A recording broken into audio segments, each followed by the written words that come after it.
تاسو وړاندې زموږ خوږ مېلمه ډاکټر عثماني صاحب اردو کې تقریر کوي او د هغې نه وروسته به انشاءالله پښتو ژبه کې بیان وي او د تقاریرو نه وروسته به ډاکټر صاحب انشاءالله ستاسو د سوالونو جوابونه ورکوي. تاسو په زړه کې چې څه اشکال څه شک یا د یو خبرې وضاحت غواړئ انشاءالله ډاکټر صاحب به د قرآن او د حدیث په رڼا کې تاسو ته د هغې جواب درکوي.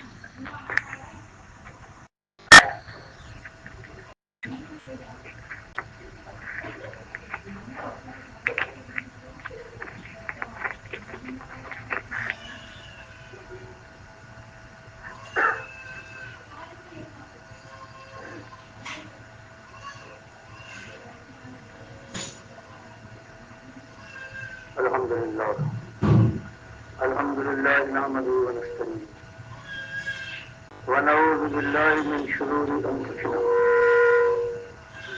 ومن سيئات اعمالنا من يهده الله فلا مضل له ومن يضلل فلا هادي له واشهد ان لا اله الا الله وحده لا شريك له واشهد ان محمدا عبده ورسوله. اما بعد فأعوذ بالله من الشيطان الرجيم بسم الله الرحمن الرحيم. فريق في الجنة وفريق في السعير. یہ قرآن کی ایک مالک اپنے بندوں کو ہوشیار کرتا ہے کہ آج دنیا میں چلنے پھرنے والوں تمہارا دل دھڑکتا ہے، تمہارے خون کی نالیوں میں گرم و سیال خون دوڑ رہا ہے، تمہارے ہاتھوں میں قوت اور تمہاری بساط زندگی پر اللہ کا دیا ہوا سب کچھ.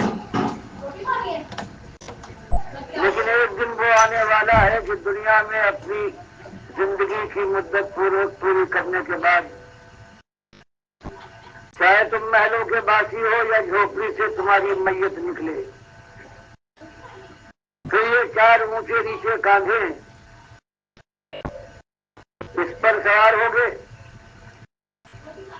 اور ویرانے میں زمین کے گڑھے کے اندر تم کو لوگ داخل کرنے کے بعد واپس آ جائیں گے،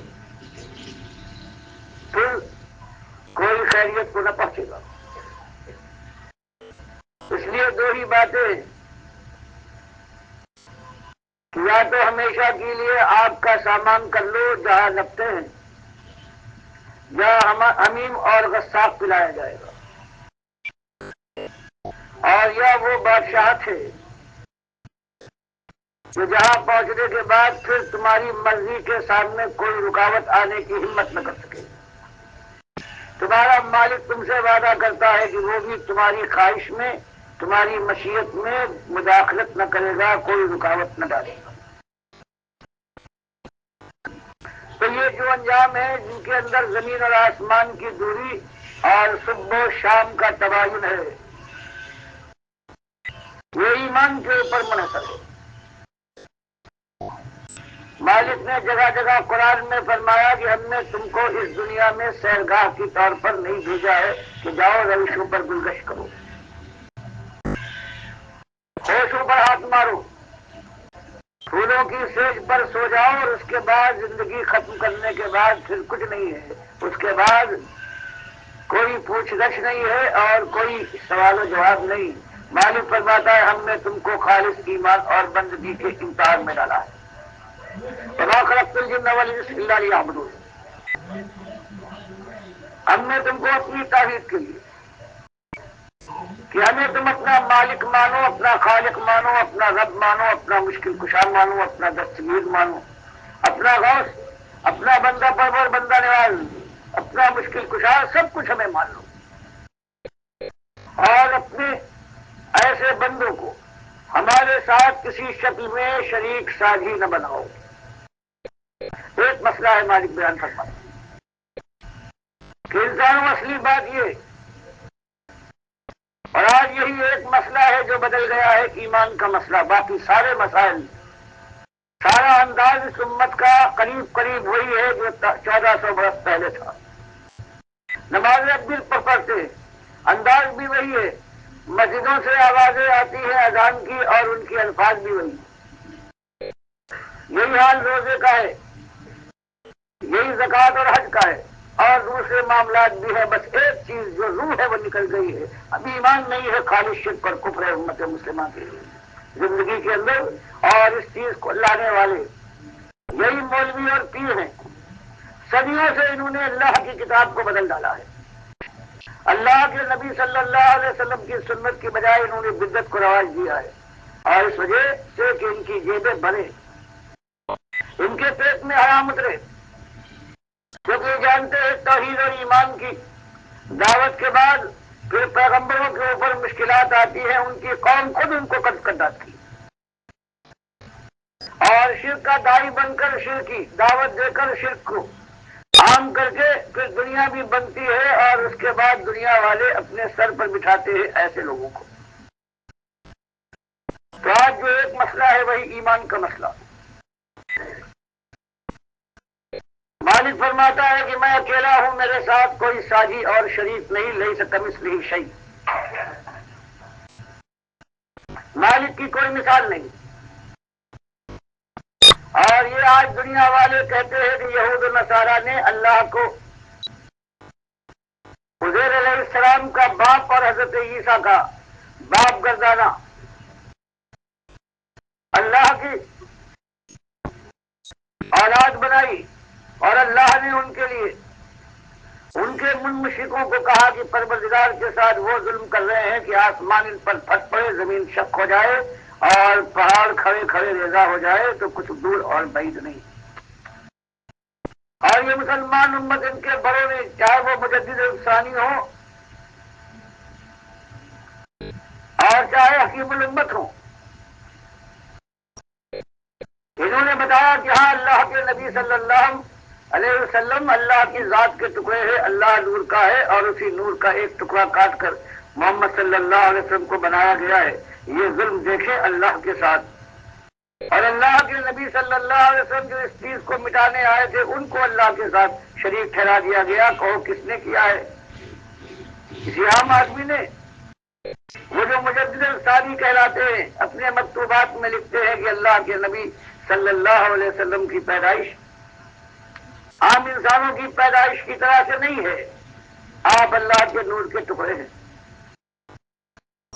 اسی کو حکیم الامت اشرف علی تھانوی نے اپنی کتاب مشروطیب میں لا کر ثابت کر دیا. جہاں ہم اللہ کے ساتھ اللہ کے نبی صلی اللہ علیہ وسلم کو ذات میں شریک مانتے ہیں اور ہم اس پر فخر کرتے ہیں. اللہ اس چیز کو شرک کو گالی سمجھتا ہے. بخاری کی حدیث میں ہے کہ اللہ تعالیٰ ارشاد فرماتا ہے ابن آدم شتمنی، یہ آدم کی اولاد یہ مجھے گالی دیتی، میرے ساتھ جب میرے بندے کو ساتھی اور شریک بناتی ہے، چاہے ذات میں، چاہے میری صفات میں، چاہے میرے اختیارات میں، چاہے میرے حقوق میں. اور اس امت کے یہ لوگ کس طرح سے اللہ کے ساتھ ذات کا شرک کرتے ہیں. اور اس سے بڑی بات یہ کہ کوئی شبلی کا نام لیتا ہے، کوئی جنید کا، کوئی ابراہیم ادہم کا، کوئی رابعہ بصری کا، اور ان کی تعریفیں ہو رہی ہیں. حالانکہ ان لوگوں نے جو نظریہ ایجاد کیا ہے وہ یہ ہے کہ دنیا کی ہر چیز اللہ کی ذات کا ٹکڑا ہے. بتاؤ اس سے بڑا شرک کا کوئی نظریہ ہو سکتا ہے دنیا میں؟ یہ جن کا ہے اگر 10,000 یا 10 لاکھ ٹکڑے میں پیس کر اسے الگ کر دے تو ہر حصہ جو ہے وہ اللہ کی ذات کا ٹکڑا ہے. اور حضرت یہ خانقاہ والے یہ بھی اللہ کی ذات کے ٹکڑے ہیں. اور بیان کرنے والوں کا عالم دیکھو، بیان کرتے ہیں ہمارے شاہ ولی اللہ جو مجدد کہلاتے ہیں کہ دین ان کے ذریعے سے اس ملک میں آیا ہے. ہندوستان اور پاکستان کے اندر قرآن و حدیث کا علم انہوں نے عام کیا ہے. یہ بتاتے ہیں کہ میرے باپ عبد الرحیم لکھتے ہیں انفاس العارفین میں کہ وہ جا رہے تھے، دیکھا کہ ایک پارٹی ایک گروہ کسی طرف رواں دوا ہے، ان سے ملاقات ہوتی ہے، پوچھتے ہیں کہ بھائیو آپ حضرات کس تلاش میں ہیں، کہاں جا رہے ہیں؟ وہ لوگ بتاتے ہیں کہ ہم اللہ کو دیکھنے چاہ رہے ہیں، ان سے ملاقات کرنے۔ تو کہتے ہیں میرے باپ عبد الرحیم نے ان سے کہا کہ تم نے بڑی اچھی قسمت پائی ہے، پھر ان کو نماز پڑھائی امامت کرنے کے بعد، اور پھر ان سے کہا کہ تم اللہ سے ملاقات کرنے جا رہے تھے، یہ جس نے نماز پڑھائی ہے یعنی میں وہی تو ہوں، اس سے ملاقات کرو۔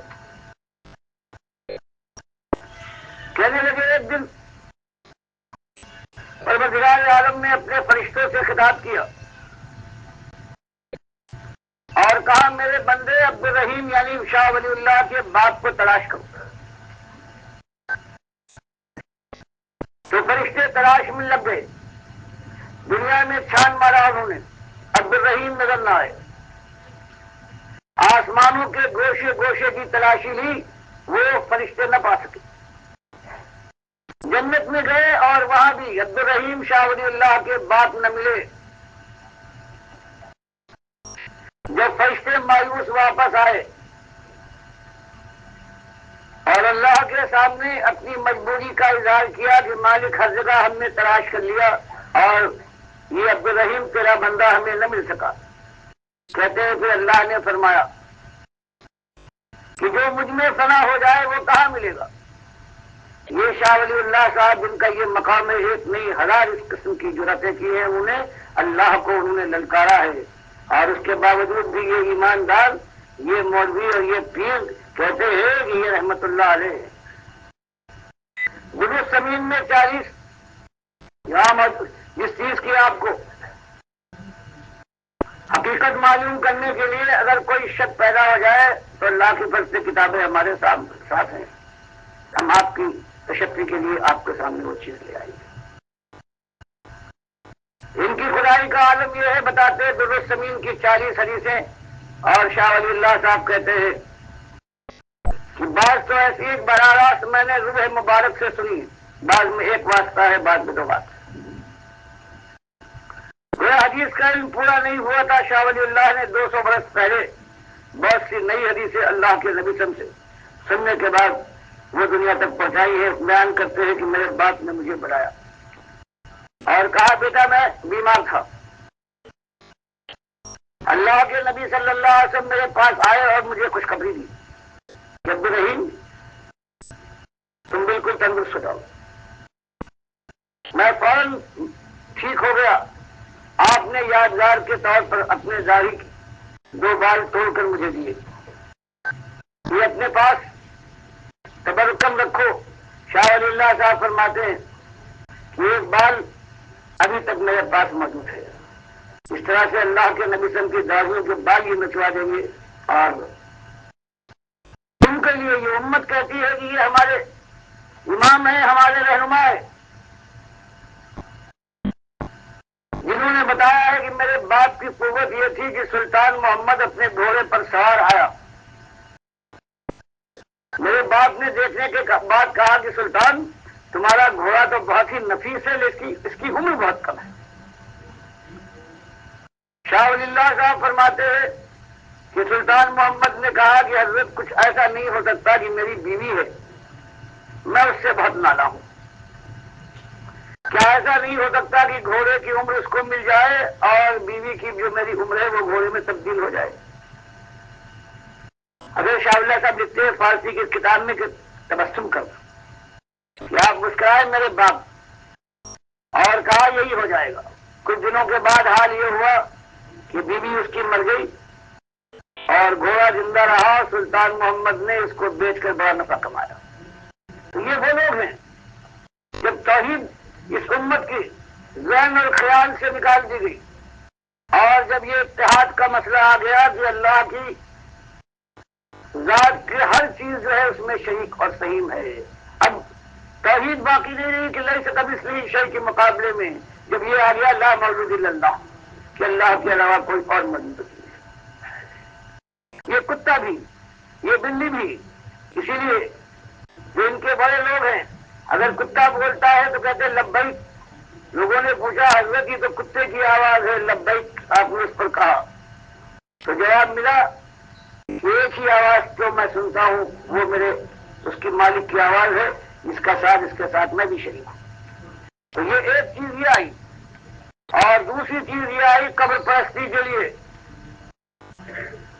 کہ نبی صلی اللہ علیہ وسلم نے 5 دن پہلے جندب رضی اللہ تعالیٰ عنہ کہتے ہیں کہ آپ نے ہم سے خطاب کیا اور کہا الا من کان قبلکم كانوا يتخذون قبور انبیائهم وصالحین مساجدا الا فلا تتخذوا القبور مساجدا ان نهاكم عن ذلك۔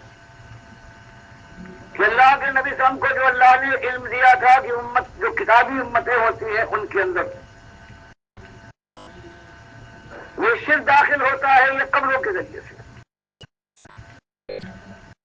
اللہ کے نبی صلی اللہ علیہ وسلم نے جہاں 5 دن پہلے مسلم کی حدیث میں یہ آتا ہے وہاں بخاری اور مسلم بیان کرتے ہیں کہ آپ نے آخری مرض الموت کا عالم ہے۔ حضرت عائشہ فرماتی ہے کبھی اپنی چادر کو اپنے چہرے سے دور پھینک دیتے کبھی پھر اوڑھ دیتے، یہ پریشانی اور یہ شدت ہے۔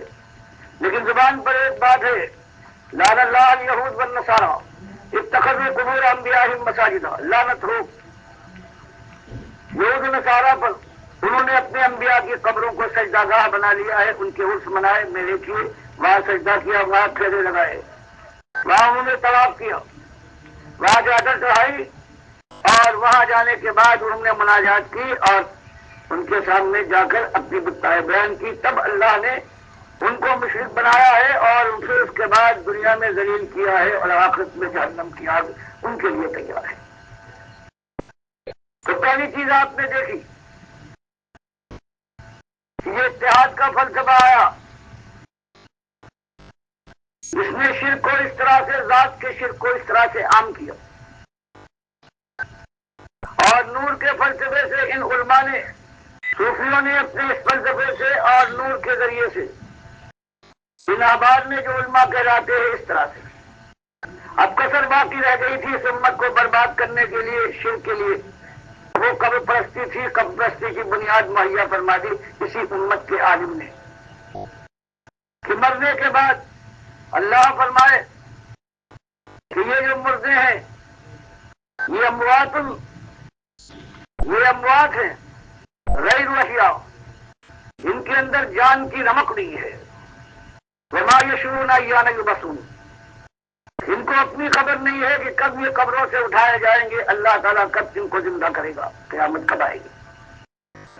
کبھی مالک فرمایا ثم انکم بعد ذلک لمیتون ثم انکم یوم القیامۃ تبعثون، کہ زندگی کے بعد تمہیں موت آنی ہے اور موت کے بعد پھر قیامت کے دن پھر روح تمہارے اس جسم میں واپس آئے گی اور پھر تم اٹھو گے۔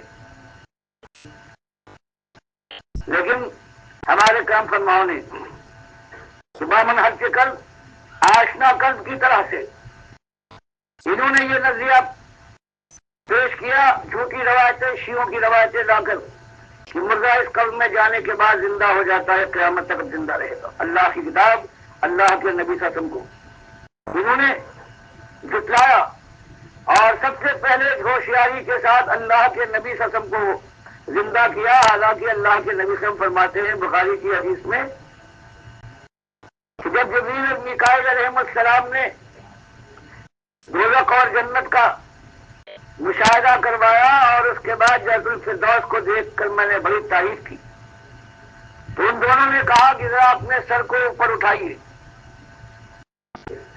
جب میں نے سر کو اوپر اٹھایا تو ساری جگہوں سے اچھی جگہ مجھے نظر آئی۔ میں نے کہا یہ کس کی جگہ ہے؟ دونوں فرشتوں نے کہا یہ آپ کی جگہ ہے۔ اللہ کے نبی صلی اللہ علیہ وسلم فرماتے ہیں کہ پھر ان سے میں نے کہا جب میری جگہ ہے مجھے چھوڑو، میں اس میں داخل ہو جاؤں، اپنا مکان ہے۔ انہوں نے جواب دیا کہ ہے تو آپ کی جگہ، لیکن ابھی آپ کی دنیاوی عمر کی ایک مدت باقی ہے، اس کو پوری کر لے تو آپ یہاں داخل ہو جائیں۔ تو اللہ کے نبی صلی اللہ علیہ وسلم تو یہ کہیں کہ میں وفات کے بعد جنت الفردوس میں شہداء کے مقام سے بھی اونچا جو مقام ہے وہاں میں داخل ہو جاؤں گا۔ آج یہ امت کے ان اماموں نے، ان مجتہدوں نے، ان مجددوں نے پہلے اللہ کے نبی صلی اللہ علیہ وسلم کو قبر میں زندہ کیا اور اس کے بعد ہر ایک کو زندہ کر ڈالا۔ اللہ کی کتاب، اللہ کے نبی صلی اللہ علیہ وسلم کی حدیث کا انکار کیا، اور صحابہ اس بات پر متفق ہو گئے تھے نبی صلی اللہ علیہ وسلم کی وفات پر کہ اللہ کے نبی صلی اللہ علیہ وسلم وفات پا چکے ہیں اور قیامت سے پہلے اس دنیا میں نہیں آ سکتے۔ ان سب کا انکار کر کے یہ قبروں کا مردہ زندہ کیا گیا۔ پھر اللہ کے نبی صلی اللہ علیہ وسلم نے منع فرمایا تھا کہ دیکھو اس قبر کو مٹی رہنے دینا، اس میں چونا گج لگا کر اس کو پکا کر کے پتھر نہ بنا۔ تو انہی لوگوں نے اس کو پتھر بنوایا، اور ہندو کا مہاراج کھڑا پتھر تھا، گنیش کہلاتا ہے، ارجن اور رام لکشمن کے نام سے یاد کیا جاتا ہے۔ وہ اولاد تھا، اور یہ پڑا ہوا پتھر مسلمانوں نے، ان کے علماء نے، ان کے شیوخ نے پڑے پتھر کو مہاراج کی جگہ پر حضرت کا نام دیا، اور اگر وہ مہاراج گربچن سنگھ جاتا ہے اپنے پتھر اور کھڑے مہاراج کے پاس تو کہتا ہے کہ میں درشن کو جا رہا ہوں مہاراج کی، اور یہ مسلمان جاتا ہے اپنے مہاراج کے درشن کو لیکن نام کہتا ہے کہ میں زیارت کے لیے جا رہا ہوں حضرت کی۔ اور موتی لال نہرو جو جواہر لال کا باپ تھا، سن 20 کے قریب جب ہندوستان میں سنگھن اور شدھی کی تحریک اٹھائی تھی خلافت کی ناکامی کے بعد، تو اندرا کے دادا اور جواہر لال کے باپ نے، جو بڑا سیاسی لیڈر تھا، اس نے تقریر کی تھی کہ میں سمجھتا تھا کہ مسلمان اور ہندو الگ الگ قومیں ہیں اور ان میں کبھی میل نہیں ہو سکتا، ہمیشہ جنگ رہے گی، لیکن جب سے میں نے اجمیر کا عرس دیکھا ہے میں نے اپنا خیال بدل دیا کہ وہ غلط خیال تھا۔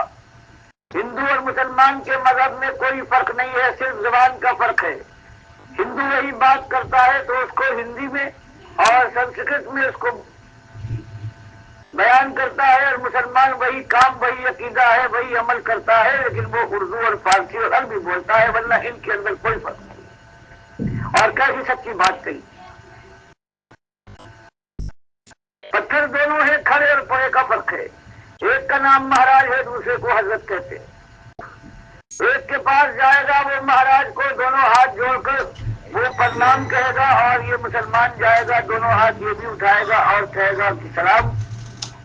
وہ وہاں پر دنڈوت کر کے سجدہ کرے گا اپنے گنیش کا، اور یہ اپنے حضرت کی قبر اور پڑے ہوئے پتھر کے سامنے جا کر اپنا ماتھا ٹیکے گا اور کہے گا سجدہ تعظیمی ہے۔ وہ پھیرے لگاتا ہے اپنے کھڑے بابا پتھر کے مہاراج کے، اور یہ پڑے ہوئے بابا کے چکر لگا کر طواف کرتا ہے۔ وہ بھجن گاتا ہے، یہ قوالی ارشاد فرماتا ہے۔ وہ وہاں سے پرساد لاتا ہے اور یہ تبرک لے کے آتا ہے۔ تو بتاؤ دونوں میں کوئی فرق اللہ کے بندوں؟ پھر کیا کہا جاتا ہے کہ ہندوؤں کے بستروں پر 40 سال سے ہماری ماں اور بہنیں ناجائز اولادیں پیدا کروا رہی ہیں۔ تو آخر بات کیا ہے؟ اللہ تو فرماتا ہے صرف ایک ایمان کا مسئلہ ہے۔ اگر ایمان تمہارے اندر نہیں ہے، تم کسی خاندان سے، کسی قوم سے تعلق رکھو، ہم کو تمہاری پرواہ نہیں ہے۔ اگر تم مشرک ہو تو اس کے بعد تم پر ہم دوہرا عذاب ڈالیں گے۔ تو تم بے ایمان اپنے کو کلمہ پڑھ کر ثابت کرنے کی کوشش کرتے ہو کہ تم ایماندار ہو، اور اس کے بعد پھر تم کلمہ پڑھنے کے بعد پھر تم وہی کام کرتے ہو جو ہر طرف مشرک کرتے ہیں۔ وہ اگر پکارتے ہیں اپنے گنیش مہاراج کو، ارجن کو یا رام اور لکشمن کو آواز دیتے ہیں، تو اس کے بعد تم بھی تو وہی کام کرتے ہو۔ کبھی محمد صلی اللہ علیہ وسلم کو یا رسول کیسے پکارتے ہو، کبھی یا مشکل کشا ہے یا پیر بابا راو شگا تمہاری آوازیں ہیں۔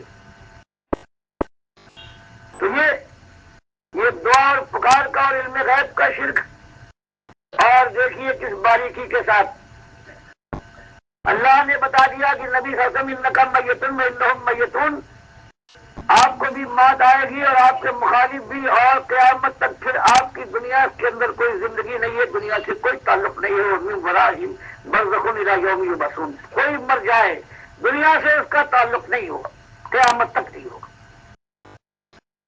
اب انہوں نے کیا کہنا شروع کیا کہ نبی صلی اللہ علیہ وسلم کی قبر کے پاس حاجی جانے کے بعد اگر درود و سلام پڑھے تو اللہ کے نبی صلی اللہ علیہ وسلم سنتے ہیں، جواب دیتے ہیں گویا قبر نبی میں وہ حاضر ناظر ہیں مدینے کے اندر، اور مسلمانوں کا سب سے بڑا گروہ سواد اعظم جو نور کا ماننے والا ہے، اس کا عقیدہ تو یہ ہے کہ صرف وہی نہیں زندہ ہو اور حاضر و ناظر ہو، بلکہ ساری دنیا میں حاضر و ناظر ہے۔ میلاد کی محفل کرو تو اللہ کے نبی صلی اللہ علیہ وسلم تشریف لے آتے۔